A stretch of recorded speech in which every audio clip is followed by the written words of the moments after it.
Hello अस्सलाम वालेकुम, welcome to the brand new podcast known as feel free.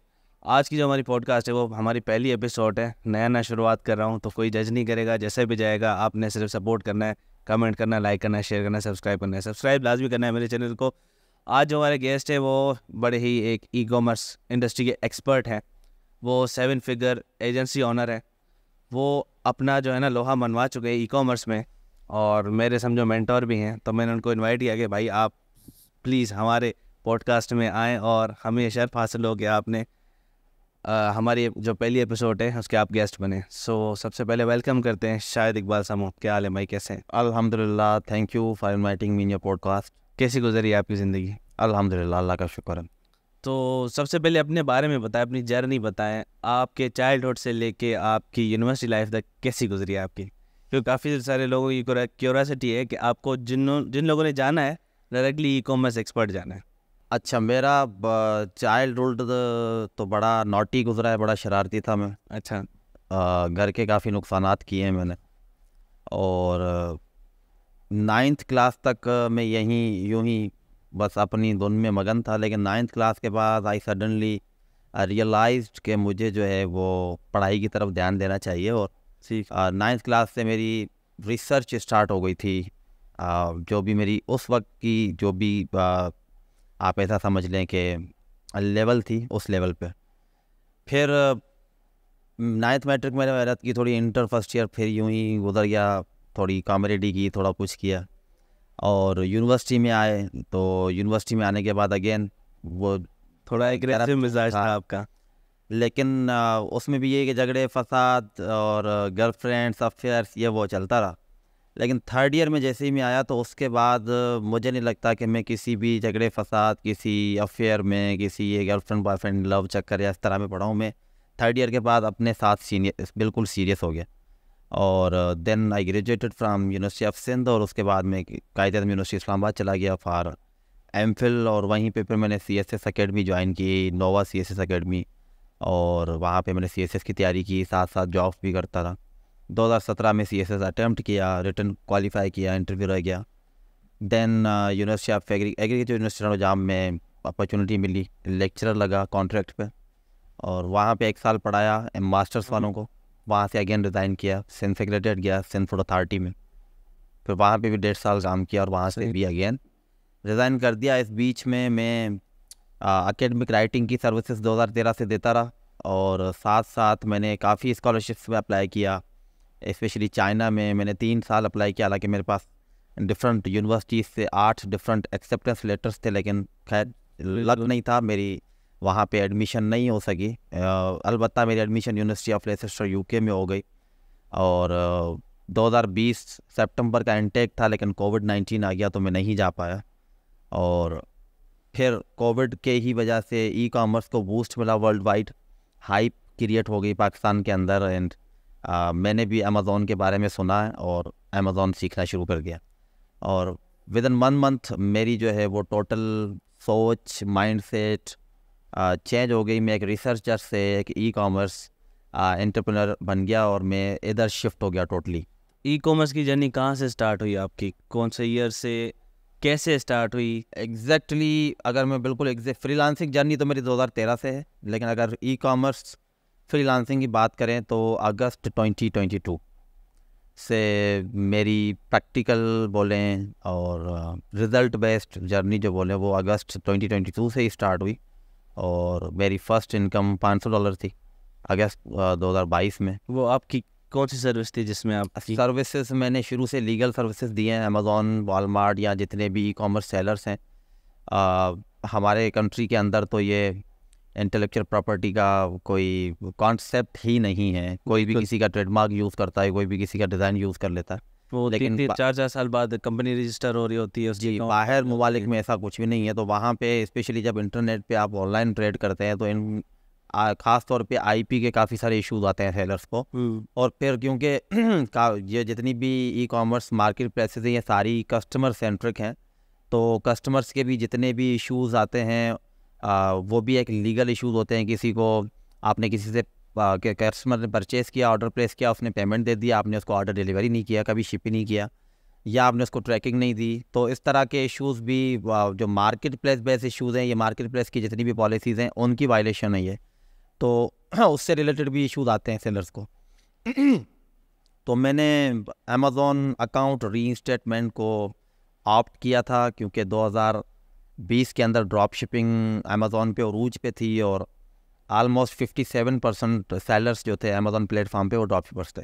मैं काफ़ी बार सुना है कि ड्रॉप शिपिंग हराम है, ये किस तरीके से, क्या है? देखिए, मैं इस पर कोई कमेंट, हलाल हराम पे तो कोई कमेंट नहीं करूँगा, अलबत्ता मैं आपको बता देता हूँ कि ड्रॉप शिपिंग बेसिकली ऐसा होता है कि you don't need to have a stock. आपके पास स्टॉक हो या ना हो इससे कोई फ़र्क नहीं पड़ता। ड्रॉप शिपिंग में मैं इनको एजेंट्स ही बोलता हूँ, कमीशन एजेंट, कि इन्वेंट्री किसी और की होती है, किसी और के पास ही पड़ी होती है। आप सिर्फ अपने लैंडिंग पेज पे उस प्रोडक्ट को लिस्ट कर देते हो, उधर से कस्टमर ने ऑर्डर प्लेस किया, आप फिर जिस सप्लायर के पास ओरिजिनली वो प्रोडक्ट पड़ी हुई है आप फिर उसके पास ऑर्डर शिप करते हो, प्लेस करते हो, और उस ऑर्डर प्लेस करते हुए आप एड्रेस एंड कस्टमर नेम में उसी कस्टमर का नाम और एड्रेस देते हैं जिसने आपके पास ऑर्डर प्लेस किया। सही। तो वो सप्लायर जो है वो डायरेक्टली उस कस्टमर को शिप करता है। तो इसमें आपका खर्चा कोई नहीं है, कोई इन्वेंट्री स्टॉक करने का इन्वेस्टमेंट कोई नहीं है, सिर्फ लिस्ट करनी है, मार्केट प्लेस पे अकाउंट बनाना है और बूम सेल्स लेते रहो और directly other third party sellers से शिप करवाते रहो।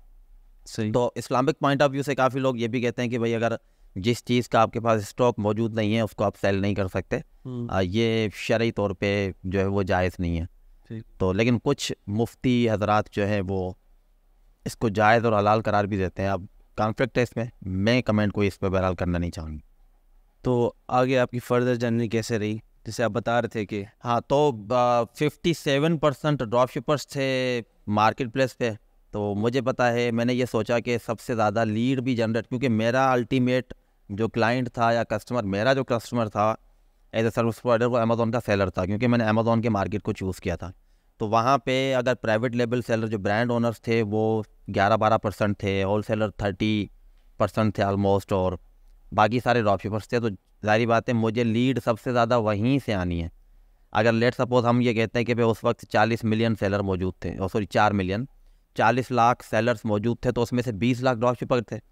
अब अगर ड्रॉप शिपर 20 लाख है तो मेरे पास सबसे ज़्यादा काम उन्हीं से आना है, सबसे ज़्यादा लीड उन्हीं से आनी है। और ड्रॉप शिपर्स क्योंकि पॉलिसी वायलेशन करते थे मार्केट प्लेस की, मैं आईपी की भी करते थे, क्योंकि दूसरों की ब्रांड्स लिस्ट करके भेज जाते थे, तो उनको आए दिन उनका स्टोर बंद होता था। तो एक एक क्लाइंट जो है, लेट सपोज आप मेरे क्लाइंट हैं, आप मेरे पास आते हैं, मैंने आपका अकाउंट खुलवाया, 15 दिन बाद आपका अकाउंट फिर बंद हो जाता है। सही। मैं फिर आपको खुलवा के देता हूँ, आपका फिर बंद हो जाता है। अच्छा, एक तो लीड ज़्यादा आ रही है। नंबर दो ये कि ड्रॉप शिपर्स किसी भी प्लेटफॉर्म पे सबसे ज़्यादा कमाते हैं। अच्छा, उनका कोई टैक्स उनको देना नहीं होता।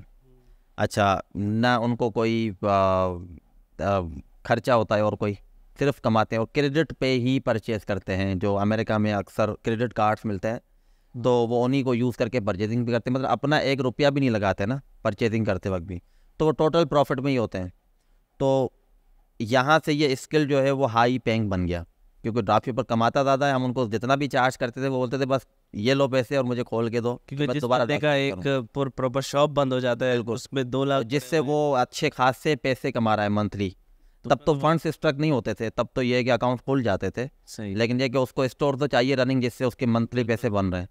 तो वो अगर लेट सपोज कोई ऐसा सेलर है जो एक महीने का 1 लाख रेवेन्यू जनरेट कर रहा है और उस पर वो 40% कमा रहा है 40,000, तो वो मुझे ईजिली $5,000 पे कर देता है, भाई ये लो, ठीक है। महीने के $5,000 3 बार 4 बार सस्पेंशन आ गए तो इतना अफोर्ड कर लेते थे। तो ड्रॉप शिपिंग के अलावा अमेज़ॉन में कौन से मॉडल्स हैं जिन पे लोग लीगली प्रॉपरली काम कर सकते हैं? ड्रॉप शिपिंग के अलावा होलसेल मॉडल है, लेकिन मैं होलसेल मॉडल चलो सेफ़ तो है, लेकिन उसमें उसको प्रॉफिटेबल मॉडल नहीं समझता। उसमें काफ़ी सारे इश्यूज़ हैं। Wholesale model is basically reselling model, कि आप दूसरों की ब्रांड्स को बेचते हैं। सेम इसी तरह आप अगर मोबाइल मार्केट में चले जाएं हमारे पास, तो किसी भी मोबाइल शॉप पे आपको एप्पल भी मिलेगा, आपको अपना रोको भी मिलेगा, आपको सैमसंग भी मिलेगा, आपको रीवो भी मिलेगा। एप्पल, सैमसंग ये किसकी ब्रांड्स हैं? ये ब्रांड दूसरों की है, ये यहाँ पे रीसेलिंग कर रहे हैं। ठीक है। रीसेलिंग में मज़ा ये है कि कस्टमर ब्रांड का ऑलरेडी बना होता है, कस्टमर आपका नहीं होता, आप सिर्फ रिटेलर हैं। तो हम क्या करते हैं कि वहाँ की जो भी ब्रांड्स हैं यूएस के अंदर, उन ब्रांड्स से ट्रेड अकाउंट लेते हैं और उस ट्रेड अकाउंट के थ्रू हम उनसे इन्वेंट्री परचेज़ करते हैं। होलसेल रेट पे और उसको हम रिटेल करते हैं, रिटेल प्राइस, तो उसमें इतना मार्जिन नहीं होता, 8 से 18% मार्जिन होता है। वो भी मार्जिन अगर आपकी प्रोडक्ट निकलती नहीं है, क्योंकि हम पाकिस्तान में बैठे हुए हैं तो हमें अपना वो स्टॉक अमेज़ॉन के वेयरहाउस में रखवाना पड़ता है ऑटोमेशन के लिए, फुलफिलमेंट के ऑटोमेशन के लिए, कि हम फुलफिलमेंट के झंझट से जान छूट जाए। फुलफिलमेंट होती है pick, pack and ship, order pick किया, उसको पैक किया और कस्टमर की तरफ शिप किया। तो फिर उसमें नुकसान एक ये है कि अगर आपकी कोई ऐसी प्रोडक्ट आपको हंट कर ली है जो कि ट्रेंडिंग थी, सडनली वो ड्रॉप हो गई है, आपको बाय बॉक्स नहीं मिला और आपको 3 महीने गुजर गए, आपकी प्रोडक्ट अमेज़ॉन के फैसिलिटी सेंटर में ही पड़ी हुई है, देन आपको स्टोरेज चार्जेस पड़ती हैं। अब अगर स्टोरेज चार्जेस पड़ी तो आपका बन ही 8% आता, 10% आता, तो वो खा गया अमेज़ॉन। अच्छा, दूसरी चीज़, अगर कोई प्रोडक्ट आपको अच्छी मिल गई, आपने 1000 यूनिट ले लिए और अमेज़ॉन देख रहा है कि ये प्रोडक्ट बहुत अच्छी फास्ट सेल हो रही है, अमेज़ॉन खुद आके उस पर बैठ जाता है एज ए सप्लायर। अब अमेज़ॉन को आप प्राइस में बीट ही नहीं कर सकते, आप एक चीज़ $10 में बेचोगे, वो $1 में बेचता है। और दूसरा ये कि सिस्टम ही उनका है, तो बाय बॉक्स वो लेके बैठ जाता है, तो आपकी बारी ही नहीं आती बेसिकली। तो इस सिनेरियो के अंदर भी होलसेल के अंदर मसले मसाइल हैं। और बाकी जो है विनिंग प्रोडक्ट्स मिल जाती हैं, और लेकिन उस पर भी मैक्सिमम 18% से ज़्यादा प्रॉफिट नहीं है। अगर वो 18% आप, मैं कहता हूँ कि 1 महीने की साइकिल में निकाल लेते हो तो देन यू आर प्रॉफिटेबल। बाकी अगर आप 3 महीने में घिस के इसको बेचते हो तो फिर वो प्रॉफिटेबल नहीं है। तीसरा मॉडल है आपका अमेज़ॉन प्राइवेट लेबल। और अमेज़ॉन प्राइवेट लेबल का मतलब है कि आपका अपना ट्रेडमार्क, अपनी ब्रांड मार्क, बिल्कुल। वो जो है वो प्रॉफिटेबल है, लेकिन उसमें रिस्क फैक्टर ज़्यादा है। 50% 50-50 है कि या आपकी ब्रांड चल जाएगी या आपकी ब्रांड बैठ जाएगी, ज़ीरो हो जाएगी, क्योंकि वो आई थिंक ब्रांड नहीं होती है। हाँ, और उसमें फेल्यूर ज़्यादा है, ज़्यादातर लोग फेल हो जाते हैं, और अपनी ब्रांड लॉन्च करने में बहुत ज़्यादा खर्चा भी आ जाता है। होलसेल में ये है कि आपको कुछ भी नहीं करना, लिस्टिंग पे मीटू करना है, 10 यूनिट भी लिए तो ओके। लेकिन जब आप प्राइवेट लेबल करते हैं तो आपको अच्छा खासा स्टॉक रखना पड़ता है, क्योंकि आपकी फिर इन्वेंट्री यूएस से नहीं आ रही होती, आपकी इन्वेंट्री चाइना से आ रही होती है। और इकोनॉमिक होने के लिए हम बाय सी शिप करते हैं, बाय प्लेन शिप नहीं करते। तो बाय सी जो है इन्वेंट्री 30-35 दिनों में पहुँचती है, तो आउट ऑफ स्टॉक हो गए तो रैंकिंग चली जाएगी। बहुत सारे मसले हैं, मार्केटिंग का इशू, ब्रांड बिल्डिंग करनी है, कस्टमर बेस बनाना है, तो उसमें आपको 1 साल तक लग जाता है अपनी ब्रांड को ग्रो करने में, और वो भी 80% सक्सेसफुल नहीं होते लोग। तो उसमें अगर आपकी लेट सपोज यूएस के अंदर आप किसी अच्छी नीश में जाएंगे तो आपको कम से कम $50,000 की इन्वेस्टमेंट चाहिए, जो कि अभी 1.5 करोड़ बनता है। तो 1.5 करोड़ की इन्वेस्टमेंट आप करो और वो ठप हो जाए तो आप हो जाएंगे ज़ीरो। बिल्कुल, ये है प्राइवेट लेवल में इशू। लेकिन अगर आपका चल पड़ा तो आप उसी अपने स्टोर को फिलअप कर सकते हैं, बेच सकते हैं। आपका जो भी मंथली रेवेन्यू है, मंथली प्रॉफिट है, लास्ट 6 मंथ्स का स्टेबल, वो स्टेटमेंट आपका वेंडर चेक करेगा और उसको लगा कि हाँ भाई $3,000 महीना ये शॉप कमा रही है, तो वो आपको 3,000 मल्टीप्लाई 36 मंथ्स का आपको प्रॉफिट देगा और बोलेगा ये शॉप मेरी हुई, ये ब्रांड मेरी हुई। तो आपने 50,000 की खोली, ठीक है, 4,000 का वो प्रॉफिट दे रहा है, आप उसको 36 से मल्टीप्लाई करो तो आप एकदम से जो है ना 4 स्टोर खरीद और खड़े करने की आप औकात आप रख लेते हो, आपकी वो पोजीशन आ जाती है। तो इससे आपका पैसा मल्टीप्लाई हो जाता है बहुत अच्छा खासा उसमें, लेकिन मेहनत भी बहुत है, रिस्क फैक्टर भी है। अच्छा, अगर आप बेचे नहीं तो इसमें सेल अच्छी है, एक बार अगर आपकी ब्रांड चल पड़ी किसी एवरग्रीन प्रोडक्ट पे जो सीजनल ना हो तो फिर आप बैठ के खाओगे। सही में ये मज़ा है। मेरा दूसरा सवाल ये है कि स्टार्ट में ही आपने डेफिनेटली आप रिसर्च तो करते रहते हैं, चीज़ों को छानबीन करते रहते हैं, तो आपने गुड्स के बिजनेस का क्यों नहीं सोचा, डायरेक्टली सर्विसेज पे क्यों गए? गरीब था, ठीक है, औकात नहीं थी इतनी के, मतलब अगर कोई बंदा स्टार्ट करना चाहे तो क्या उस कितनी अमाउंट उसको होनी चाहिए होलसेल के लिए? प्राइवेट लेवल का तो आपने बता दिया। होलसेल के लिए मिनिमम, क्योंकि अगर आप होलसेल करते हैं तो आपको सबसे पहले वहाँ पे कंपनी रजिस्टर्ड आपको अमेरिका के अंदर या यूके में करना चाहते हैं तो यूके के अंदर करानी पड़ेगी। यूके एलटीडी आपको ऑलमोस्ट 40,000 रुपये में पड़ती है, complete address, phone number, LTD, ये सारी चीज़ें पाकिस्तानी। और यूएस के अंदर आपको ऑलमोस्ट आपका खर्चा आ जाता है 2 लाख रुपये एलएलसी और अमेज़ॉन अकाउंट क्रिएशन पे, तो 2 लाख तो वो काट लो आप, सीधे सीधे $800 वो काट लो। उसके अलावा आपको इन्वेंट्री भी हमें फर्स्ट होलसेल के अंदर first inventory, second inventory 2 purchase करनी होती हैं अपने साइकिल को चलाने के लिए। तो उसमें मिनिमम अगर कोई बोले तो 500 से भी शुरू कर सकता है, $500 से। लेकिन $500 पे आप प्रॉफिट क्या जनरेट करोगे? 1 साल बाद जाके आपके पास उस 500 में से आप उसको 1000 कर पाओगे, तो फ़ायदा कोई नहीं है।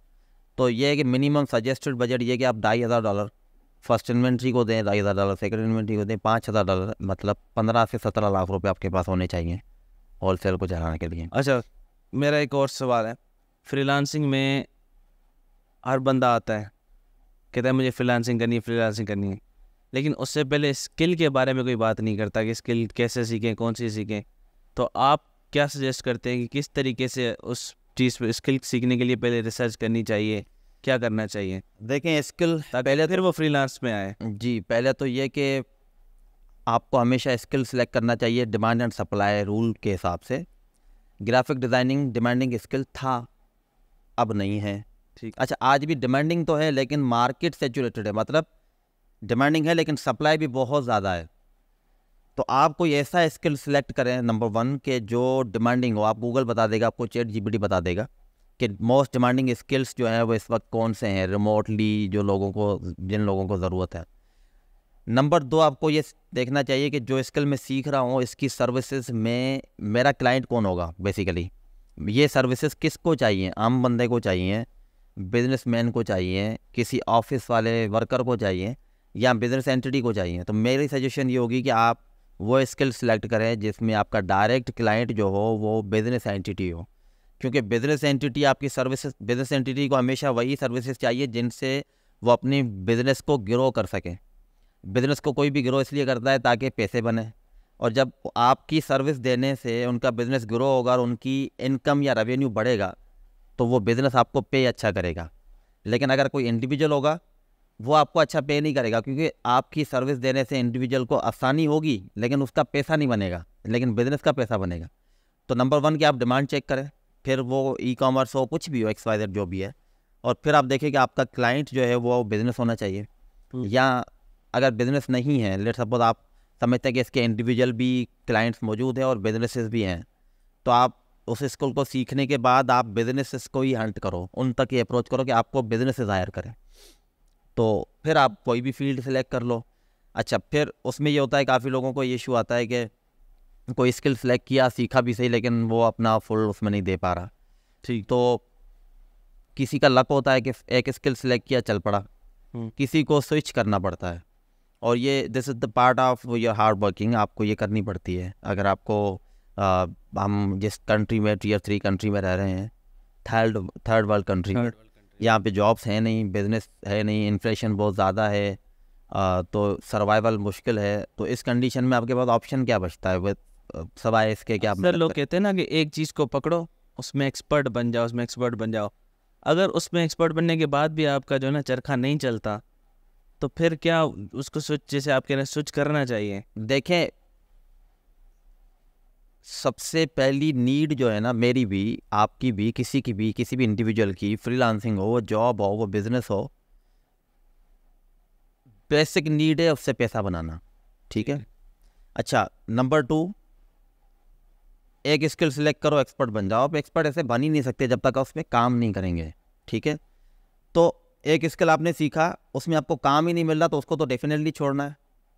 ठीक है। दुनिया तो बहुत फास्ट है, हम वांदे थोड़ी हैं कि 3 साल उस पर लगे रहेंगे। डेफिनेटली एक अंडरस्टैंडिंग की बात है। अच्छा, एक स्किल आपने सेलेक्ट किया, उसमें आपको काम मिलना शुरू किया, उसमें आपको एक्सपीरियंसेस मिलते गए, आप उसमें एक्सपर्टीज अपनी ग्रो करते गए। नाउ सडनली वो स्किल जो है वो आउट ऑफ ट्रेंड चला जाता है।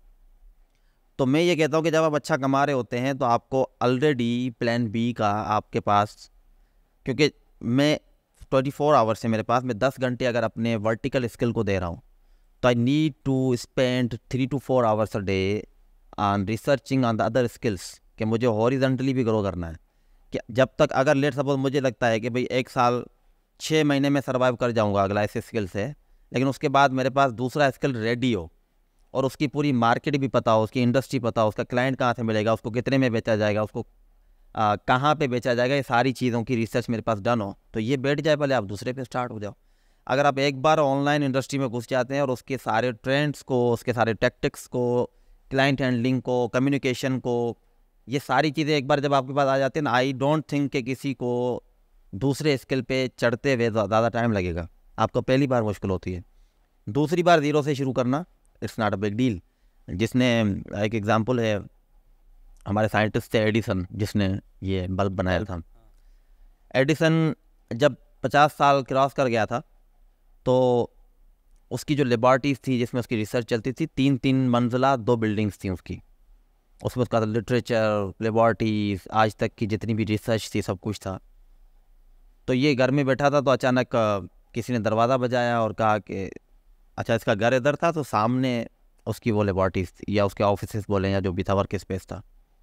तो किसी ने बोला कि आपकी लेबॉर्टरी में, आपके ऑफिस में आग लग गई। ये निकला, इसने देखा कि दोनों बिल्डिंग्स जल रही हैं।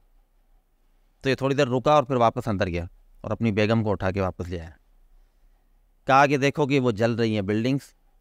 तो बेगम परेशान हुई। क्या परेशान क्यों होती हो, ये नज़ारा एंजॉय करो, ये नज़ारा फिर देखने को नहीं मिलेगा।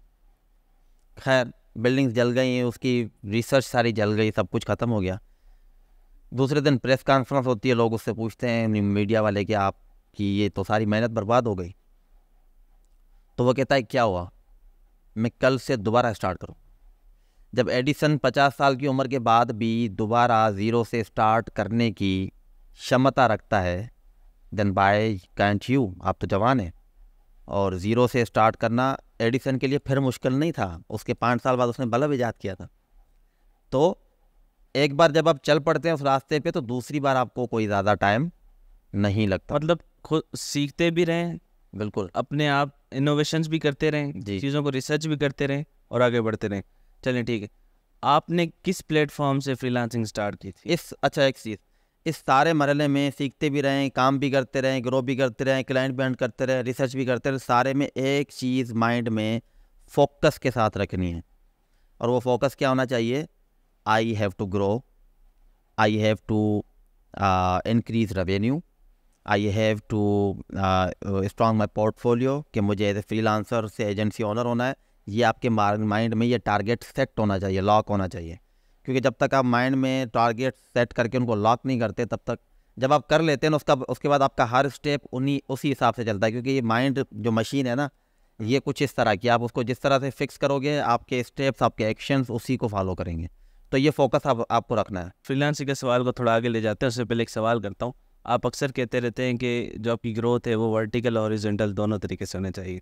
इनको आप सिंप्लीफाई करके समझा दें, किस तरीके से एक फ्रीलांसर को ये दो चीज़ों को इम्प्लीमेंट करना चाहिए। देखिए, वर्टिकल ग्रोथ मेरी नज़र में बहुत अच्छी है अगर आप फ्रीलांसर हैं या अगर आप एजेंसी ओनर हैं, ठीक है। ठीक है। लेकिन अगर आप एक इंस्टीट्यूशन है, एजुकेशन इंस्टीट्यूशन की बात नहीं कर रहा, जैसे एलन मस्क अभी इंस्टीट्यूशन है, वो अभी बिजनेस ओनर नहीं है वो अभी, ठीक है। तो उनको हॉरिजॉन्टल ग्रोथ जचती है, ठीक है।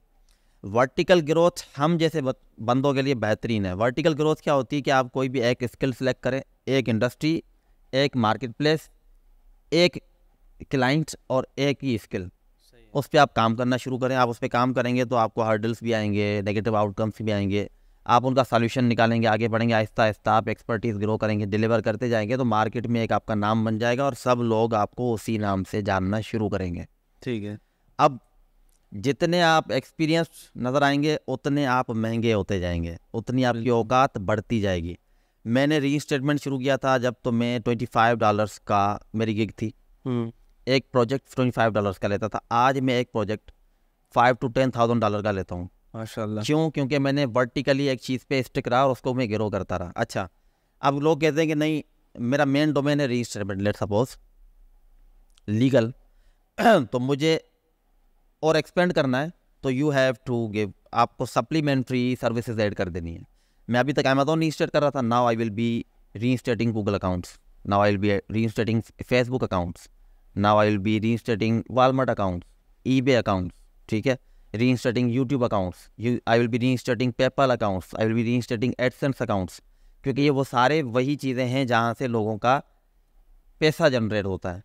तो मुझे अगर वर्टिकली देखा जाए तो मैं क्या बोलते हैं, सब्सिडरी में सारी सर्विसेज इसमें ऐड करता जा रहा हूँ। स्किल एक ही थी, स्किल एक ही है, प्लेटफॉर्म चेंज किए हैं। लेकिन जब आप हॉरिजॉन्टली करते हैं तो हॉरिजॉन्टली आपका स्किल भी डिफरेंट, मार्केट भी डिफरेंट, नीश भी डिफरेंट, डोमेन भी डिफरेंट, हर चीज़ डिफरेंट हो जाती है।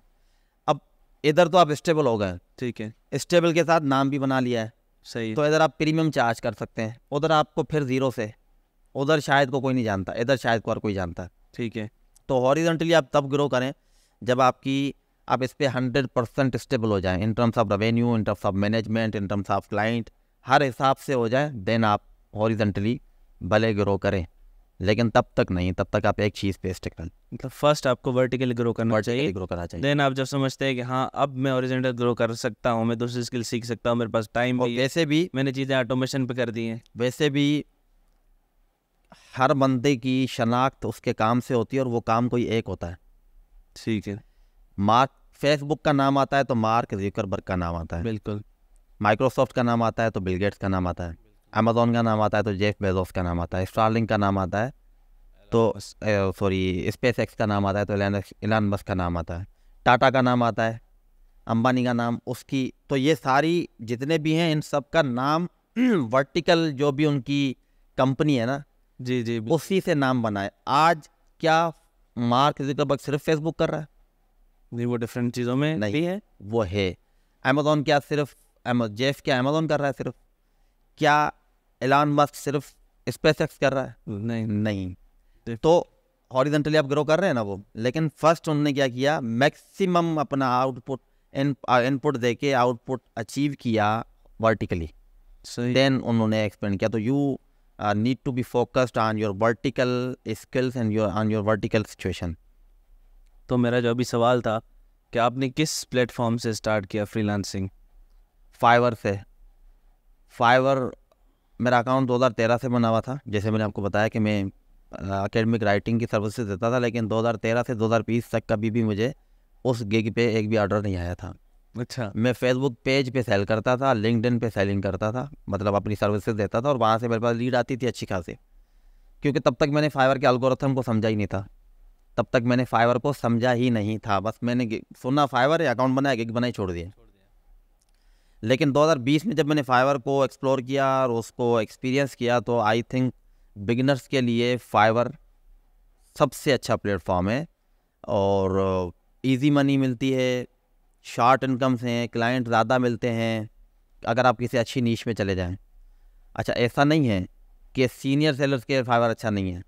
आज भी ऐसे सेलर्स हैं जो महीने की 2 लाख 3 लाख डॉलर फाइवर से कमा रहे हैं, ठीक है। लेकिन फाइवर पे कुछ इश्यूज हैं, आपका अकाउंट डिसेबल हो जाता है, ठीक है। वो फाइवर थोड़ा कस्टमर सेंट्रिक प्लेटफॉर्म है। वो सेलर को, फ्रीलांसर को कोई सपोर्ट नहीं देता। कस्टमर ने बोला मेरे साथ ये हो गया, फाइवर आपका अकाउंट बंद कर देगा। कस्टमर बोलेगा ये आपका अकाउंट बंद, कस्टमर बोलेगा ये आपका अकाउंट बंद। लेकिन उसके मुताबिक अगर उसके कंपैरिजन में हम अगर अपवर्क को देखें तो अपवर्क इक्वली चलता है। जितनी सपोर्ट आपको मिलती है उतनी सपोर्ट उसको मिलती है। अपवर्क पे अगर आपका कस्टमर पैसे खा जाता है तो अपवर्क खुद अपनी जेब से आपको पे कर देता है। अपवर्क का अकाउंट सस्पेंड नहीं होता, तो हर ऊपर तो सस्पेंड नहीं होता, वो कोई स्ट्रॉन्ग वायलेशन ना हो। तो मेरा तो नहीं हुआ अभी तक। फाइवर के मेरे 10 अकाउंट हो चुके हैं। सही। तो अपवर्क रिलायबल भी है, वहाँ पे आपको ज़्यादा प्रोफेशनल बंदे मिलते हैं, ज़्यादा बड़े क्लाइंट्स मिलते हैं। फाइवर पे छोटी बोटी मिलती है, अपवर्क पे बड़ी बोटी मिलती है। ठीक है। तो अपवर्क पे आपको 20-20 हज़ार डॉलर का प्रोजेक्ट भी मिल जाता है, बल्कि लोगों ने एक ही जॉब से 1 लाख डॉलर भी कमाया है। आपने फ्रीलांस प्लेटफॉर्म को एक्सपेंड किया, मतलब दूसरे फ्रीलांस प्लेटफॉर्म पे आए, जैसे सोशल मीडिया हो गया, यहाँ से भी लीड जनरेट होती है। मैंने freelancer.com को, guru.com को एक्सप्लोर किया था, लेकिन वहाँ से मुझे कभी लीड नहीं मिली। और फिर जब मैं कमाने लगा फाइवर से, और जब मैं कमाने लगा अपवर्क से, मेहनत की, और मुझे पैसे नज़र आते थे कि क्लाइंट ने भेजे 500 और मेरे अकाउंट में आते थे 400। $100 अपवर्क ले गया, $200 फाइवर ले गया, तो मुझे बड़ा बुरा लगने लगा कि ये मेरा पैसा ये उधर क्यों जा रहा है, ठीक है। तो देन आई थॉट कि मुझे डायरेक्ट क्लाइंट की तरफ सोचना चाहिए, मुझे थर्ड पार्टी प्लेटफॉर्म्स के बजाय मेरा अपना लैंडिंग पेज होना चाहिए। फिर मैंने वेबसाइट बनाई अपनी, फेसबुक का पेज बनाया, लिंक्डइन का पेज बनाया, और इंस्टाग्राम का पेज बनाया, टिकटॉक बनाया, यूट्यूब बनाया, गूगल लिस्टिंग क्रिएट की, हर जगह पे घुस गया जहाँ पे भी। तो फिर वहाँ पे मैंने स्टार्ट किया, वैल्यू दी, कंटेंट दिया, video content, text content, blogs वगैरह दिए कि लोग इंगेज हों, देखें, उनको कुछ ना कुछ वैल्यू मिले। वहाँ से फिर मेरा क्लाइंट, और फिर मैं थर्ड पार्टी से क्लाइंट लेता था और उनको मैं कन्वर्ट करता था अपने लैंडिंग पेज पे। जब वो लैंडिंग पेज मेरे लैंडिंग पेज पे कन्वर्ट हो जाते थे तो नेक्स्ट अगर उनको सर्विस चाहिए तो भी वो मुझे डायरेक्ट अप्रोच करते थे, अगर उनके किसी रेफरल को सर्विस चाहिए तो वो भी उनको उधर रेफ़र करते थे, तो मेरे जो 20% अपवर्क या फाइवर काटता था वो मेरा नहीं कटता। अब मुझे 100 रुपये का 100 रुपया मिलता है, 100 का 100% मुझे मिलता है, कोई 20% कोई काटता नहीं है। तो फाइवर अल्हम्दुलिल्लाह आज मेरी फेसबुक से सबसे ज़्यादा लीड जनरेट होती है, सेकंड नंबर पे मेरी वेबसाइट से मेरी लीड जनरेट होती है, थर्ड नंबर पे फिर लिंक्डइन है, और यूट्यूब और टिकटॉक से अलबत्ता अभी तक लीड टिकटॉक से हुई है 1 2 3 4 इस तरह से, लेकिन आपकी सोशल प्रेजेंस हर जगह पे होनी चाहिए, क्योंकि कि आप बड़े अथेंटिक दिखते हैं। अगर कोई बंदा आप पे ऑनलाइन ट्रस्ट करना चाहता है तो वो आपको सोशल प्लेटफॉर्म्स पे जाके देखता है कि ये बंदा कहाँ कहाँ मौजूद है, आपके लैंडिंग पेज पे चल लैंडिंग पेज पर। और मैं हर जगह पे अगर शाहिद इकबाल समो के नाम से बैठा हूँ तो बंदा बोलेगा कि अथेंटिक है। मैं हर जगह पे अगर अमेजोनिक्स के नाम से बैठा हूँ तो, और दूसरा वो देखता है कि इसका अकाउंट्स कितने पुराने हैं, इसके पास फॉलोअर्स कितने हैं, इसकी इंगेजमेंट कितनी है, ये कितना रिलायबल है, ये अपनी कम्युनिटी से किस तरह से इंगेज करता है। तो मैं किसी भी तरह से फेक दिखता ही नहीं हूँ। आप जाओगे अभी भी तो आप मुझ पर रिलाई कर लोगे, भले किसी भी दुनिया के कोने में बैठे हुए हो। तो वहाँ से मेरी अच्छी खासी लीड आ जाती है। अब हम अभी तक मैं ऑर्गेनिक चल रहा था और अब मार्केटिंग की तरफ जा रहे हैं कि ईमेल मार्केटिंग भी करें, गूगल एड्स भी चलाएं, फेसबुक एड्स भी चलाएं, टिकटॉक एड्स भी चलाएं, वहाँ से भी लीड जनरेट करें। लेकिन अभी तक हम ऑर्गेनिक को मुँह नहीं दे पा रहे थे क्योंकि वही लीड बहुत ज़्यादा है। क्योंकि लैंडिंग पेज की आपने बात की तो काफ़ी सारे लोग इस तरफ आ ही नहीं रहे, वो प्लेटफॉर्म्स पे वहीं पे स्टक हुए हुए हैं। मसला ये कि लैंडिंग पेज जो है ना वो साबरीन का काम है। आपकी वेबसाइट बनेगी, उस पर ब्लॉग्स लगेंगे, उसकी एसईओ होगी, उसकी रैंकिंग गूगल पे होगी, टाइम के बाद 6 महीने 8 महीने। आपका फेसबुक पेज बनेगा, उसको जब तक फेसबुक रीच देगा, फॉलोअर्स बढ़ेंगे, उसमें भी लगेगा टाइम। ठीक है। लोग कहते हैं कि मैंने वेबसाइट बनाई, मुझे तो कभी कुछ नहीं आया। आपने उस पर सही तरह से प्रॉपरली काम ही नहीं किया। आपने पेज बनाया, आपने उस पर कभी कंटेंट दिया ही नहीं, आपने कभी उस पर एड्स चलाए नहीं, तो फिर तो आपको रीच नहीं आएगी। तो फिर लोग कहते हैं कि चलो इतना खफा कौन करे, एसईओ भी करे, डोमेन भी लें, अपना होस्टिंग भी लें, बिजनेस ईमेल भी लें, बिजनेस नंबर भी लें, ये भी करें वो भी करें, इतना खफा पालें, फिर वेबसाइट बनाए, फिर लीड आए, पता नहीं आए। अच्छा है कि अपवर्क को यूज़ कर लो, ठीक है। लेकिन आप देखो कि अपवर्क एक मंडी है फ्रीलांसर्स की, ठीक है। जहाँ पे आप जैसे 100 बंदे और भी बैठे हुए हैं। जब उस मंडी से कस्टमर गुजरता है बाज़ार में तो वो हर दुकान पे चढ़ता है, बिल्कुल।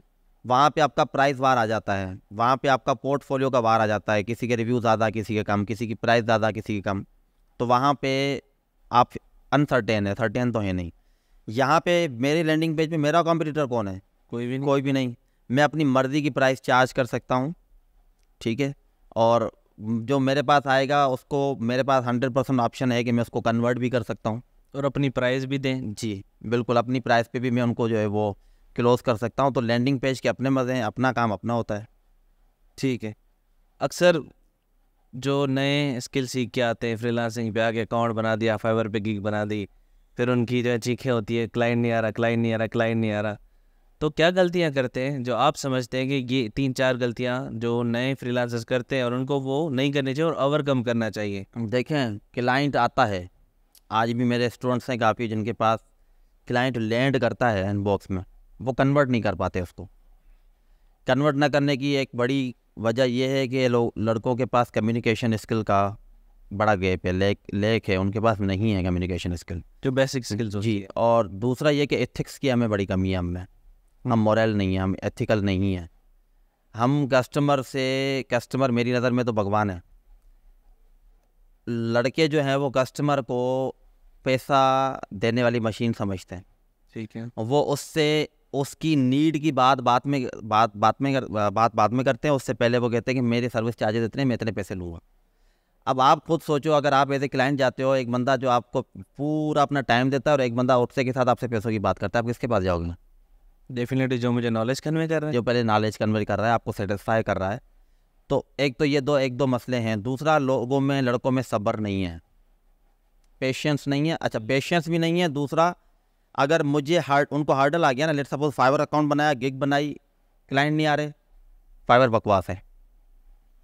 मेरी सोच क्या है? क्लाइंट नहीं आ रहे, मैं कोई मिस्टेक कर रहा हूँ, ट्रू। मैं उसका सॉल्यूशन ढूंढूंगा, यूट्यूब से रिसर्च करूंगा, गूगल से रिसर्च करूंगा, किसी इंडस्ट्री के एक्सपर्ट से मैं कंसल्टेशन लूँगा, उनसे पूछूंगा, देन मैं वो स्टेप फॉलो करूंगा। नहीं आता, अभी भी कोई मसला है। मैं तो इस तरह से सोचता हूँ। ये जो लड़के हैं नए नए, वो ये सोचते हैं कि नहीं, मैंने तो स्टेप फॉलो कर दिया, मुझे तो नहीं आ रहा। आप ज़रूर कोई मिस्टेक करते हो, क्योंकि ऐसा हो ही नहीं सकता कि एक नीश के अंदर सेम कैटेगरी में 4 बंदे नए आते हैं, 3 को लीड आ रही है, आपको नहीं आ रही है, तो गलती आपकी है, गलती उनकी नहीं है। तो ये कम्युनिकेशन का मसला है, एथिकल प्रोफेशनलिज्म नहीं है। आप प्रोफेशनल हो भले नहीं, लेकिन दिखो तो सही, तो दिखते भी नहीं है प्रोफेशनल। सही। मुझे याद है कि जब मैंने अपनी कंपनी ये रजिस्टर कराई थी अमेजोनिक्स, तो ये नाम की एजेंसी थी, इसमें टीम मेंबर भी मैं था, एचआर भी मैं था, अकाउंटेंट भी मैं था, सीईओ में भी मैं था, टेक्निकल बंदा भी मैं था, नॉन टेक्निकल भी मैं था, मार्केटिंग वाला भी मैं ही था। वन मैन आर्मी था, ठीक है। तो मैं क्या कोशिश कर रहा था कि मैं प्रोफेशनल दिखना चाह रहा था, अपनी प्राइस को बढ़ाने के लिए, और ख़ुद को लोग एजेंसी पर रिलाय ज़्यादा करते हैं, तो मैं थोड़ा प्रोफेशनली वे में इसको टैकल कर रहा था। तो अल्हम्दुलिल्लाह मैंने एक बंदा होके सारे रोल परफॉर्म किए, और मैंने लीड भी जनरेट की, मैंने काम भी करके दिखाया, और फिर आहिस्ता आहिस्ता मैंने फिर टीम हायर करना शुरू की। मतलब इंडिविजुअल फ्रीलांसर से एजेंसी की तरफ आने का सफ़र। टू बी वेरी ऑनेस्ट, मुझे सफ़र का कुछ नहीं पता।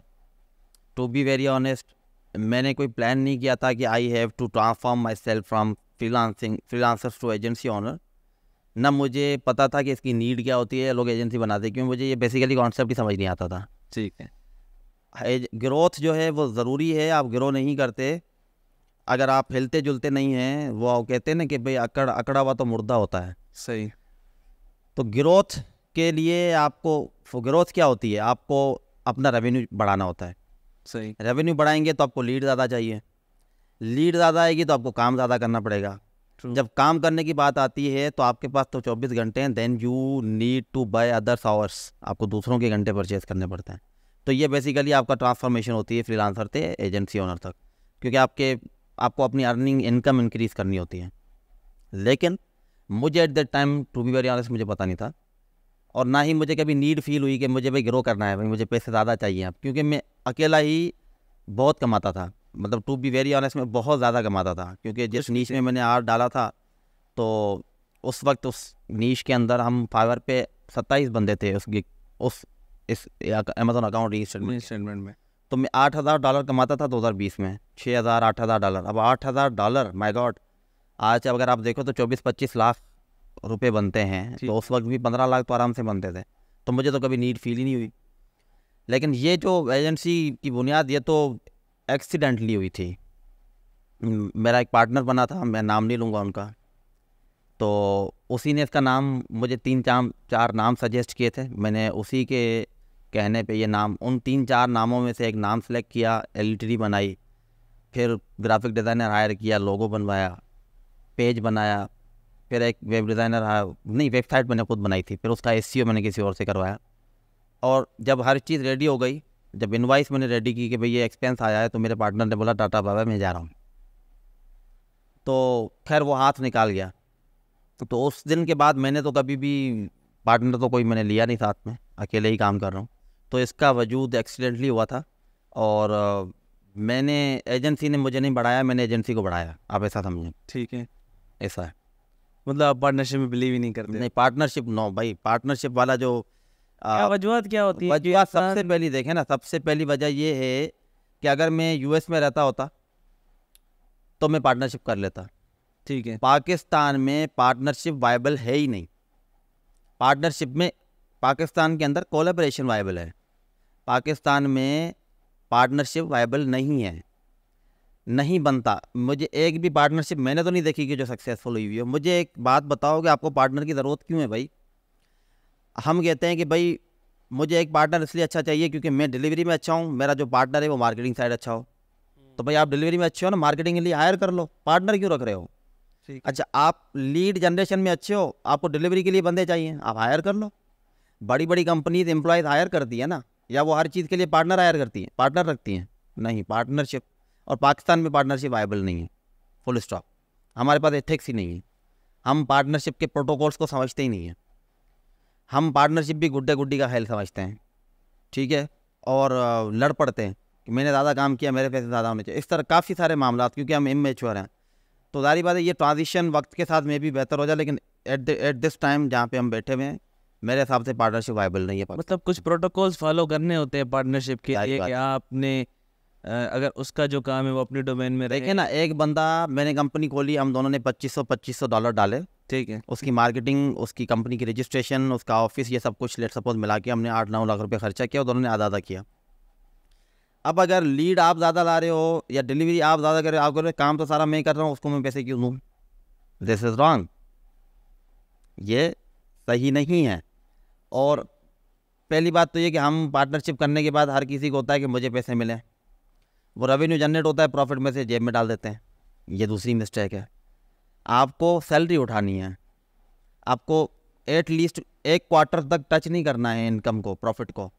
एक क्वार्टर बाद आप भले उस प्रॉफिट को स्प्लिट कर दो, आप ले लो अपने अपने से, लेकिन एक क्वार्टर तक आप उसको रहने दो, तब तक आप सैलरी उठाओ। अगर आपको ज़रूरत नहीं है तो वो पैसे पड़ने दो, आप वो अपनी कंपनी की ग्रोथ पे आप खर्चा करो उसमें से। तो हैं काफ़ी फ्लॉज हैं। मैं जितनी भी पार्टनर्स हैं वो मैंने टूटते हुए देखे। जो सबसे पुरानी एजेंसी थी पाकिस्तान की, उसका भी मैंने देखा कि उनकी भी पार्टनरशिप 2.5 साल बाद टूट गई।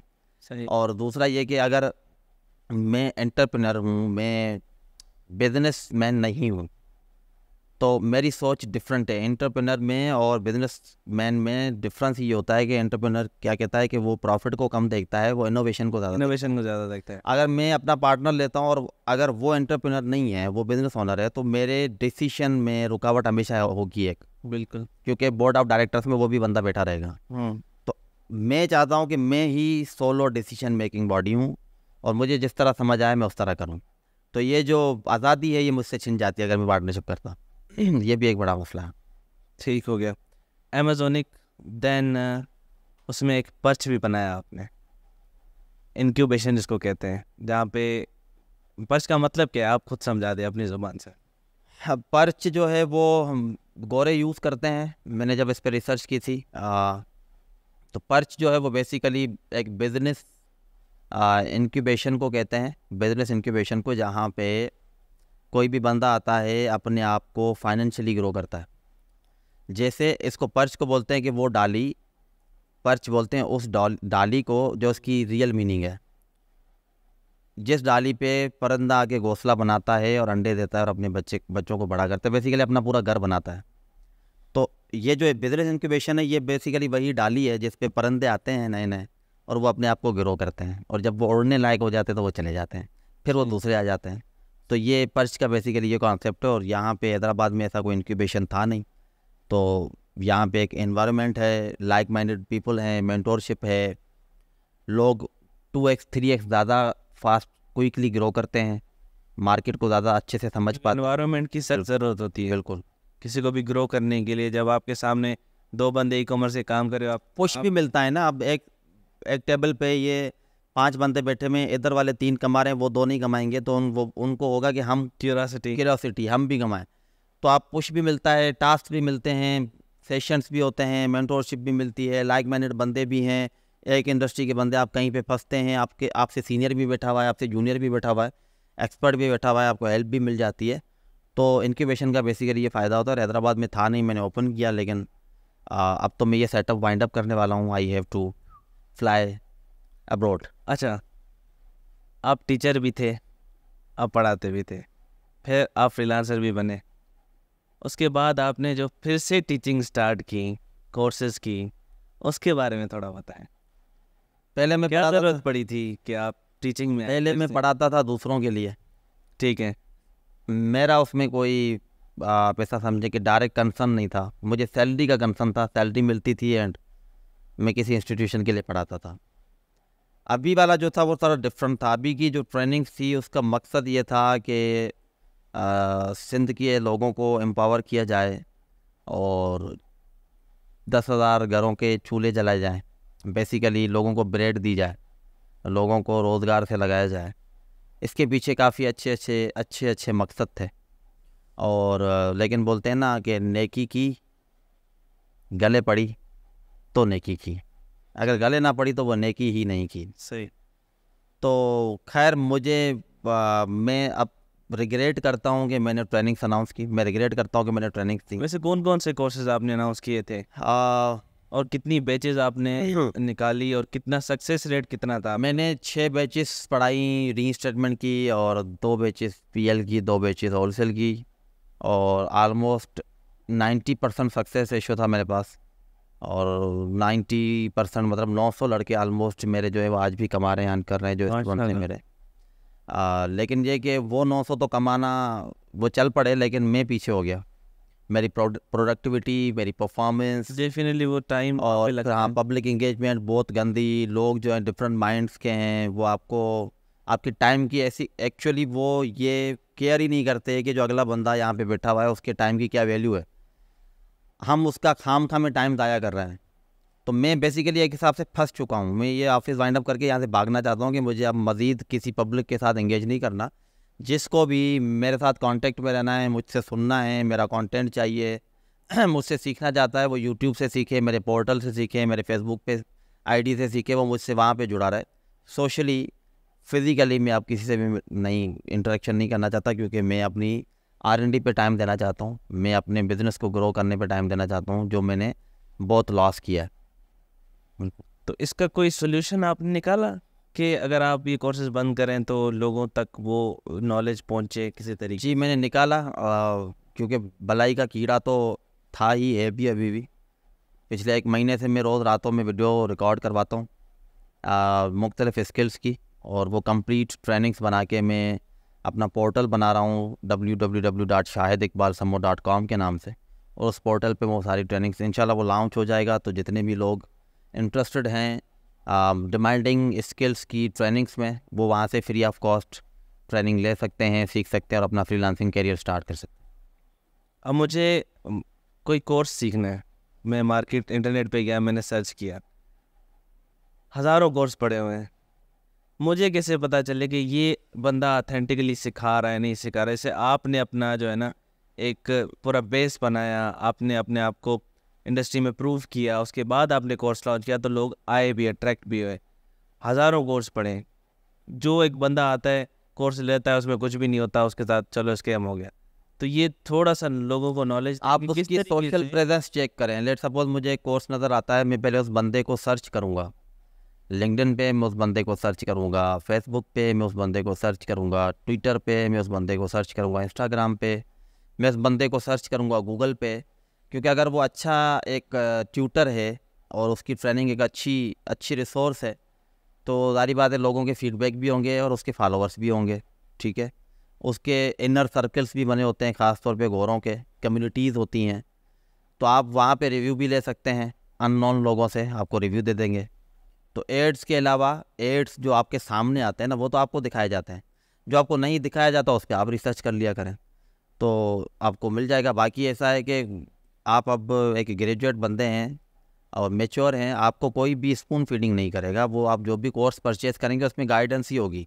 You need to dig and out, आपको डिग आउट करना है, आपको जो भी उसमें से अचीव करना है वो करना है। मेंटरशिप कितना ज़रूरी होती है? बहुत ज़रूरी है। हमारे पास पाकिस्तान में मैं ये समझता हूँ कि अगर मुझे बचपन से मेंटरशिप मिलती तो आज मैं यहाँ नहीं होता, मैं इससे भी बहुत आगे होता। क्योंकि यूनिवर्सिटी के लड़के यूनिवर्सिटी में आ जाते हैं, अपना डिपार्टमेंट में सिलेक्ट कर लेते हैं, फिर भी 3rd ईयर में पहुंच के कहते हैं यार मुझे नहीं पता। लेकिन मेंटोरशिप सिर्फ कैरियर या एजुकेशन बुनियाद पे नहीं होता, आपका लाइफ मेंटोर भी होना चाहिए। आपका एक इस्लामिक मेंटोर होना चाहिए, आपका एक बिजनेस कोच होना चाहिए, आपका एक फाइनेंशियल कोच होना चाहिए। और ये मेंटोर्स होते कौन है? बेसिकली इंडस्ट्री के एक्सपर्ट्स ही होते हैं। अगर मैं इस्लामिक पॉइंट ऑफ व्यू से देखूँ तो जो अच्छा आलम होगा वो मैं उसको अपना मेंटोर बना लूँगा। और अगर मैं एजुकेशन की तरफ जाऊंगा तो मैं एजुकेशन के इदारे का जो भी सक्सेसफुल बंदा होगा मैं उसको मेंटर बनाऊंगा, उसको फॉलो करूंगा, उससे सजेशंस लूँगा। लेकिन हमें पहली बात तो ये सिखाया ही नहीं गया है कि आपको इस तरह से लोगों को फॉलो करना है या उनसे सीखना है। ना ही हमें घर से कभी बताया जाता है कि आपको ये करना है। काफ़ी सारे हमें कैरियर काउंसलिंग हमें नहीं मिलती। हमें ग्लोबल इंडस्ट्री से कभी भी इंटरलिंक नहीं, उसको हम कभी हमें दिखाया ही नहीं जाता कि ग्लोबल इंडस्ट्री ये है, वहाँ पे क्या अपॉर्चुनिटीज़ हैं। हमें हमेशा लॉलीपॉप दिया जाता है देसी लोकल हमारा, कि मैं पाकिस्तान में हो, ये डिग्री करोगे तो आपको यहाँ पे ये हो जाएगा। ऐसा नहीं है। तो you must select mentors for your different needs. अगर आप फाइनेंशियली आपको मेंटोरशिप चाहिए तो आप लें मेंटोर्स जो जनरस हों, जो सखी हों, जो फ्री में इल्म बांटते हों और एक्सपर्ट्स भी हों। आप उनको फॉलो करें, आप उनसे काफ़ी कुछ सीखेंगे। और अगर आप उनको फॉलो करेंगे तो फिर वो आपको जवाब भी देंगे। अब मैं देखता हूँ, लेट सपोज मैं किसका नाम लूँ, मैं सनी अली का नाम लेता हूँ। ठीक है। वो मेरा मेंटोर। मैं सनी अली को देखता हूँ, आज उसकी वीडियो देखी, मैं इम्प्रेस हो गया, मैंने उसको ठग मैसेज कर दिया, उसने रिप्लाई नहीं दिया, मैंने फॉलो करना छोड़ दिया। दिस इज़ नॉट अ वे, मायूस हो गए। दिस इज़ नॉट अ वे। आपको सनी अली को अगर आपको उसकी बातें पसंद आती हैं और समझ आती हैं, आपको लगता है कि जहाँ पे आप कंफ्यूज हैं उसका जवाब उसके पास है। प्यासा समंदर के पास जाता है ना, समंदर प्यासे के पास नहीं आता। बिल्कुल ऐसे ही। तो अच्छा बेस्ट वे बताता हूँ, आप उसकी पोस्ट को डेली लाइक करें, उसकी पोस्ट्स को डेली कमेंट करें, आप उसको हर जगह पे फॉलो करें, और वो जब भी अपने नोटिफिकेशंस खोले तो उसको आपका नाम दिखे, डेली बेसिस पे दिखे, महीना 1.5-2 महीना दिखे। उसके बाद उसके लास्ट आवर में आप चले जाओगे नाउ। अगर आप उसको इनबॉक्स करेंगे, डीएम करेंगे, ईमेल करेंगे, तो वो ईमेल या इन डीएम इनबॉक्स पढ़ते के साथ उसका नाम जब देखेगा तो उसको पता है कि ये बंदा यार मुझे रेगुलरली फॉलो करता है, वो आपको रिप्लाई देगा। रिप्लाई दिया, आप उससे टाइम मांग लें। अगर उसके टाइम पेड है तो आप पेड टाइम ले लें, इसमें कोई हर्ज नहीं है। लेकिन आपको पता है कि मेरा ये सवाल है और इस सवाल की वजह से मैं 2 साल पीछे हूँ, तो उस सवाल का अगर आपको जवाब मिल जाए तो आप 2 साल आगे चले जाएंगे ना। बिल्कुल। तो उस पर अगर 1000 रुपये 2000 रुपये खर्चा किया तो क्या हुआ?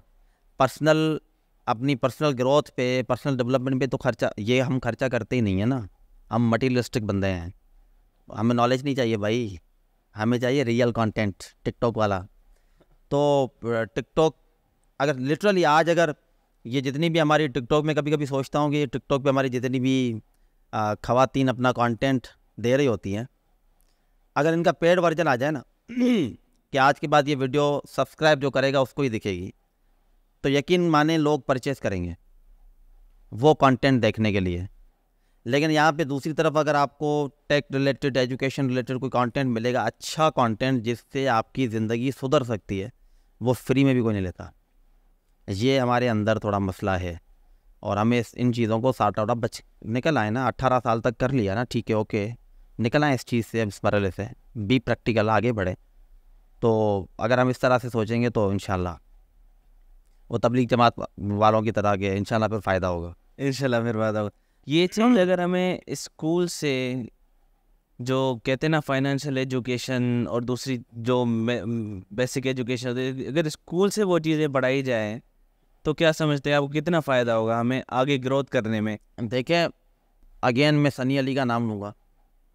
वो कहते हैं कि हर इंसान की लाइफ में एक मिसिंग इन्फॉर्मेशन होती है, समझिएगा इस बात को। वो मिसिंग इन्फॉर्मेशन हम समझते हैं कि अगर मैं आज जहाँ पे बैठा हुआ हूँ, आज मेरे पास जो भी नॉलेज है ये 2012 में मिसिंग थी। 10 साल पीछे जाऊँ तो ये नॉलेज मिसिंग थी। आप सोचें कि अगर ये वाली नॉलेज मेरे पास 10 साल पहले होती तो मैं आज कहाँ होता या मैं तब कहाँ होता? अच्छा, आज मैं 30 साल का हूँ, 40 साल की उम्र में मेरे पास जो नॉलेज आनी है, अगर वो मुझे आज मिल जाए तो मैं आज कहाँ होऊंगा? तो कुछ मतलब पास्ट की, फ्यूचर की, ये जो मिसिंग इन्फॉर्मेशन है ये अगर आपको मिल जाए ना तो आप कमाल करेंगे। अच्छा, अब ये मिसिंग इन्फॉर्मेशन कहाँ से मिलेगी?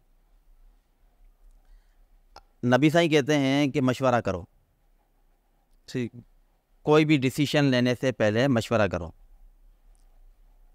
मशवरा हम करते हैं किससे? जो मेरा कंटेम्पररी है उससे। वो मेरे किस काम का है? उसने खुद ने अभी तक एक बीज नहीं लगाया।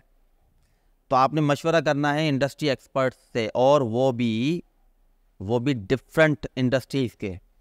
मतलब मेरा माइंड बन रहा है कि मुझे टेक इंडस्ट्री को सिलेक्ट करना है, तो टेक इंडस्ट्री के अलावा 4 डिफरेंट और इंडस्ट्रीज़ के बंदे, या एक ये तरीका, दूसरा ये कि उसी इंडस्ट्री के 4 डिफरेंट खित्तों से लोग करते हैं ऐसा। एक यूएस का बंदा लेते हैं, उसको बोलते हैं कि मेरे साथ जूम मीटिंग करनी है। आपने ग्रुप मीटिंग कर ली, एक उसमें अफ्रीकन बैठा हुआ है, एक यूरोप का बैठा हुआ है, एक नॉर्थ अमेरिका का, एक एशियन बैठा हुआ है, और आप उन चारों के सामने रखते हो कि मेरी ये सिचुएशन है, मैं ये फैसला लेना चाहता हूँ, ये मुझे कंपनी खोलनी है, मेरा बिजनेस मॉडल है, आप क्या सजेस्ट करते हैं? तो वो जो मिसिंग इन्फॉर्मेशन है ना, आपके उस एक सेशन से पूरी हो जाएगी। क्योंकि वो एज 40 पे बैठे हुए हैं और सक्सेसफुल भी हैं। तो वो मिसिंग इन्फॉर्मेशन जब आपके पास आ जाएगी तो यू आर गोना रॉक। सही। This is the point that we do not consider when we to make decisions.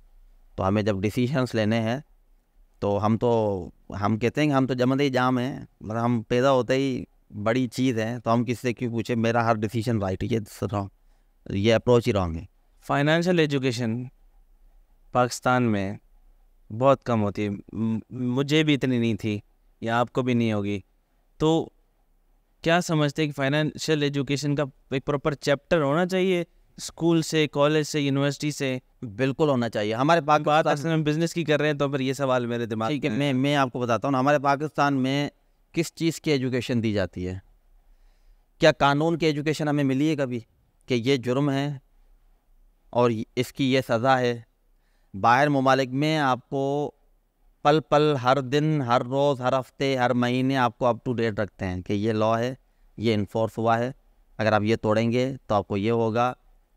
यहाँ पे आपको पता है कि पाकिस्तान में कौन सा कानून है? आप दिन में 1000 चीज़ ऐसी करती है जो बेसिकली कानून के मुताबिक जुर्म है, लेकिन उसका जुर्म कंसीडर ही नहीं किया जाता क्योंकि उसका शऊर ही नहीं है। ना हमें शऊर है, ना जो अगले इन्फोर्समेंट वाले हैं उनको शऊर है। अच्छा, फिर फाइनेंशियल की तरफ आए तो फाइनेंशियल लिटरेसी भी नहीं है। हम लाइफ मेंटरशिप की तरफ आएँ, उसकी भी नहीं है। हमें शऊर बेसिकली किसी भी चीज़ का दिया ही नहीं जाता। तो ये सारे जितने भी आप डोमेन बता रहे हैं, ये सारे डोमेन खाली हैं, इसमें बहुत सारी कमियां हैं, तो वो ज़रूर देनी चाहिए। अगर हमें मैट्रिक क्लास से वाणी और मेमड़ देखें ना, उनको फाइनेंशियल एजुकेशन दी जाती है बचपन से। कैसी हैं वो कम्युनिटीज़? बहुत तगड़ी है ना। तो अगर आपको मैट्रिक क्लास से ही प्लस माइनस सिखाया जाए, प्लस माइनस किताबों में नहीं, प्लस माइनस पैसों का, तो आप क्या समझते हैं आप कहाँ होंगे? मतलब मैं अगर आज आपको एक लेक्चर देता हूँ, आप उस लेक्चर को सुनने के बाद बोलोगे कि आपको फ़ौरन समझ आएगा कि मेरी ये गलतियाँ थी, और अगर वो आपको ऑलरेडी पता हो तो आप वो गलतियाँ करो ही ना, तो फिर आपकी ग्रोथ आप पैसे को कंट्रोल कर पाएंगे। आज पैसा हमें कंट्रोल करता है, और जब पैसा आपको कंट्रोल करता है तो फिर आप होते हैं अयाश और फजूल खर्च। जब आप पैसे को कंट्रोल करते हैं तो फिर आप होते हैं किफ़ायत-शवार। ठीक है ना। तो आप जब पैसा आपको कंट्रोल करता है तो आप पैसे को नेविगेट नहीं कर सकते, बट जब आप पैसे को कंट्रोल करते हो तो तब आप पैसे को नेविगेट कर सकते हैं। और जब आप पैसे को नेविगेट करेंगे तो आपको पता है कि मुझे कहाँ कितना खर्चा करना है, ठीक है, कहाँ सेविंग करनी है, कहाँ इन्वेस्ट करना है। हमें इन्वेस्टमेंट ही नहीं बताई कि इन्वेस्ट भी किया जाता है। मुझे तो यूनिवर्सिटी तक नहीं पता था कि पैसे इन्वेस्ट भी होते हैं, कहाँ होते हैं, कैसे होते हैं, कौन सी चीज़ें देखी जाती हैं, हमें नहीं पता। वैसे कहा जाए, मैं आपको बता देता हूँ, एक नेटफ्लिक्स पे एक डॉक्यूमेंट्री मूवी है, गेट स्मार्ट विथ मनी। अच्छी सीरीज है, अच्छी डॉक्यूमेंट्री मूवी है। हम वो कहाँ देखते हैं? हम तो देखते हैं कोई और सीरीज आ गई। उसमें जो है ना, उस डॉक्यूमेंट्री मूवी को अगर आप देखेंगे तो आपको बहुत सारे मिडिल क्लास या एक इंडिविजुअल लेवल पे आपको काफ़ी सारे आपके फाइनेंशियल इश्यूज हल हो जाएंगे। हम मुसलमान, आपको पता है कि तिजारती लोग थे, तो ये जॉब का कॉन्सेप्ट जो आया, ये जॉब का कॉन्सेप्ट इंडस्ट्रियल रिवॉल्यूशन के बाद आया, जब यूके में आई थी। और यूके जो है वो सबसे पहला इंडस्ट्रियल कंट्री था, और उसने इंडस्ट्रियाँ बनाई। उसने तो क्या किया, उसने किसानों की ज़मीनों पे इंडस्ट्री बनाई। किसान वेले बैठ गए तो उनको नौकरी दे दी। ठीक है, बेसिकली उनको बोला कि बिज़नेस नहीं करो, मेरे पास नौकरी करो, इसमें ज़्यादा फ़ायदा है। ठीक है, ये हमें सिखाया गया। ये बड़े बड़े फाइनेंशियल इंस्टीट्यूट जो है वो इस चीज़ को कंट्रोल करते हैं, आपको सिखाते हैं। क्या ट्रेंड पड़ गया कि नौकरी ही सब कुछ है, और नौकरी के लिए स्किल चाहिए, और स्किल आपको यूनिवर्सिटी से मिलेगा। तो पहले कॉलेज पढ़ो, अच्छा नंबर लेके आओ। कौन सा ऐसा बड़ा बिजनेसमैन आज भी दुनिया में आप देखते हैं जो गोल्ड मेडलिस्ट था ऑक्सफोर्ड से? मोस्टली तो ड्रॉप आउट थे। ठीक है ना। तो पैसे जो है ना, पैसे कमाने की एजुकेशन आपको कॉलेज एजुकेशन यूनिवर्सिटी से मिलती ही नहीं है। तो ये जॉब जो है ना, बिजनेस ओरिएंटेड लोगों को जॉब पे मजबूर पहले तो लाया गया था ज़बरदस्ती, फिर हम आदत हो गई फिर हम जॉब, हमने एक ही इसको ही समझ लिया सब कुछ। हमने कहा कि बिज़नेस भाई जिसके पास पैसे होंगे वही कर सकता है, लेकिन जिसके पास स्किल है ना वो बिज़नेस कर सकता है। ट्रेडिंग, ट्रेडिंग क्या है? ट्रेडिंग, ट्रेडिंग है कि एक चीज़ को गिनी जाओ और बेची जाओ। आपसे लिया 2 रुपये में, 10 रुपये में बेच गया, दिस इज ट्रेडिंग। ठीक है, और यहाँ से ही आपका बिजनेस का बुनियाद पड़ता है। ये आप ऑटोबान पे ये छोटे छोटे बागड़ियों के बच्चे फूल बेच रहे होते हैं, ये क्या कर रहे हैं? बिजनेस, ये ट्रेडिंग कर रहे हैं। ट्रेडिंग। ठीक है, बिजनेस कर रहे हैं, ट्रेड करना सीख रहे हैं, उनको ट्रेड करना यहाँ से आ रहा है।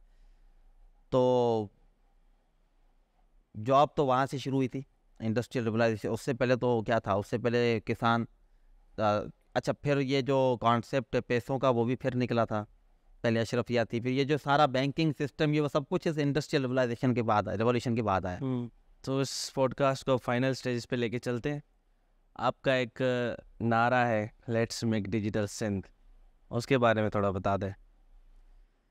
देखिए, मैंने एक ख्वाब देखा कि हम सिंध को डिजिटल बनाएंगे, और लेट्स मेक डिजिटल का नारा लगाया, कैंपेन चलाई। उसका मकसद ये था कि हम सिंध को डिजिटल बनाएं, ना कि सिर्फ ई कॉमर्स के डोमेन में, बल्कि जितने भी डिजिटल अपॉर्चुनिटीज़ हमारे पास मौजूद हैं, वो चाहे डिजिटल प्रोडक्ट्स का बिज़नेस हो, डिजिटल सर्विसेज का बिज़नेस हो, फिज़िकल प्रोडक्ट्स का ऑनलाइन इंटरनेट पर बिज़नेस हो, कौन सी मार्केट प्लेसेस हैं जो भी पोटेंशियल जितनी भी हैं अच्छी अच्छी। फेसबुक भी एक अच्छी मार्केट प्लेस है, अमेज़ॉन भी आपका, तराज भी, वालमार्ट भी, गूगल भी। तो वो सब लोगों को बेसिकली उससे अवेयर किया जाए कि ये सारे, अब टिकटॉक भी, जो भी वो, क्योंकि जितने भी बड़े प्लेटफॉर्म्स, इंस्टीट्यूशंस, जितने भी बड़े बड़े वेबसाइट्स हैं, वो सारी मोनेटाइज होती हैं। वहाँ पे पैसा होता है, आपको वहाँ से पैसा कमाने का तरीका आना चाहिए। तो ये मेरी एक वीडियो है, how Facebook and Google generate revenue. आप उसको अगर सुनेंगे तो उसमें अच्छे खासे कॉन्सेप्ट्स हैं। अच्छा, क्या होता है कि जिसके पास आवाम आ गई ना, उसके पास एडवर्टाइज़र पहुंच जाएगा। जिसके पास एडवर्टाइज़र पहुंच गया, उसके पास पैसे आ गए। अब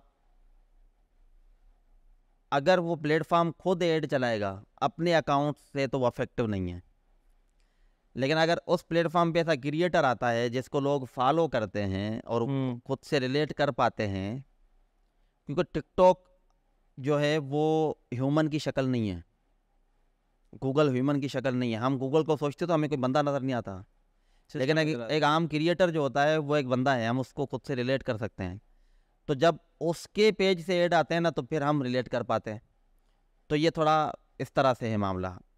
टिकटॉक ने ऑडियंस जमा की, ऑडियंस जमा करने के बाद उसके बाद एडवर्टाइज़र आया, क्योंकि अब ऑडियंस जहाँ पे है वहाँ तो सब बिकेगा ना। बिल्कुल।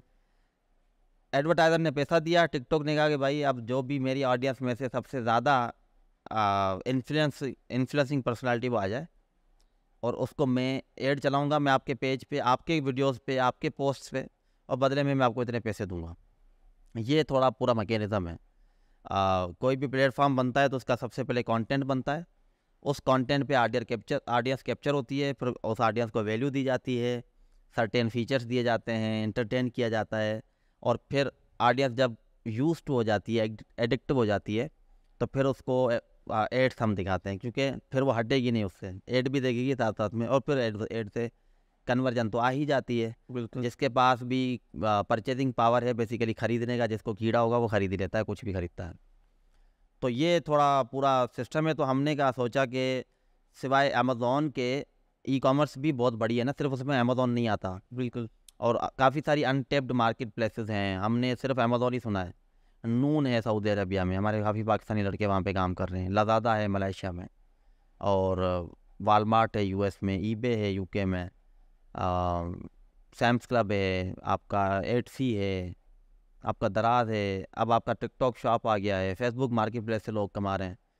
तो बेसिकली उनको फाउंडेशन लेवल पे अवेयर किया जाए, गाइड किया जाए कि यहाँ से इस तरह से पैसे बनते हैं, ताकि हमारी सिंध के अंदर जितने भी हैं वो लोग डिजिटली कन्वर्ट हो जाएं। वो हर प्लेटफॉर्म से हर कोई अपने हिसाब से कमाए, अपनी लेवल ऑफ कैपेबिलिटी, अपनी एक्सपीरियंस के हिसाब से, अपनी एजुकेशन के हिसाब से। किसी को फेसबुक समझ आता है, फेसबुक मोनेटाइजेशन है, अब उसमें क्लाइंट है ही नहीं।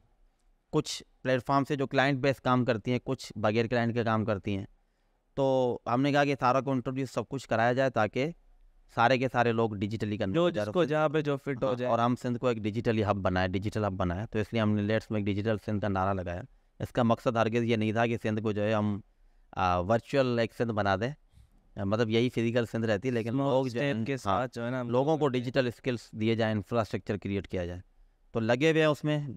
लेकिन अब जो है वो फिज़िकल ट्रेनिंग्स बंद कर दिए, क्योंकि फ़िज़िकल ट्रेनिंग में हमारी रीच हैदराबाद में है, लेकिन अगर हम डिजिटली ऑनलाइन जाते हैं पोर्टल के थ्रू तो हम पूरी सिंध में पहुँच सकते, नेशनली इंटरनेशनली चले जाएंगे। वेल आपके साथ बातचीत करके बहुत सारी नॉलेज मिली, बहुत अच्छा लगा कि आप हमारे पॉडकास्ट में आए।